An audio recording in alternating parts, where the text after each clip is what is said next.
Guys, nandito pa rin ako sa Kapsapan Beach na mamasyal ng tanghaling tapat at napakaganda ng paligid, guys. Okay, gusto ko puntahan doon yung parang pag low tide, yung tubig hanggang dito sa nakikita nyo na to. Kapag ka high tide yun, ang tubig ay aabot siya doon sa may mga damo na yon, may mga halaman. So ganon siya ka ganda ng place na to. Kaya pag low tide ito, mahaba yung beach. Na ano niya yung beach, mas malapad.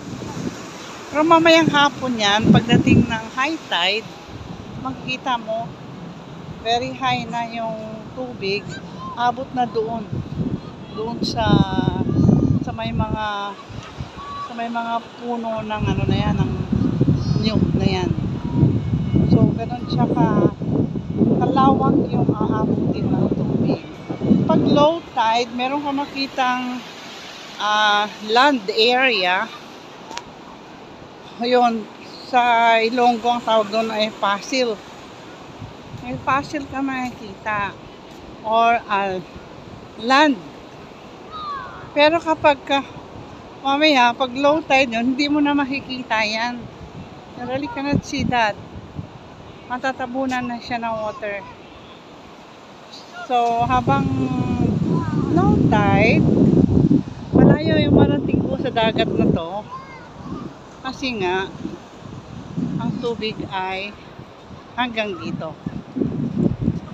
So, ito yung kagandahan ng place na to na makikita natin dito.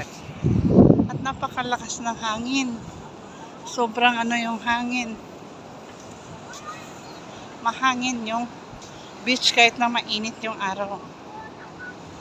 Pagkakaiba dito, wala ako nakikitang mga rocks. Di kagaya doon sa aming pinag-anuhan na maraming mga bato-bato. Dito wala.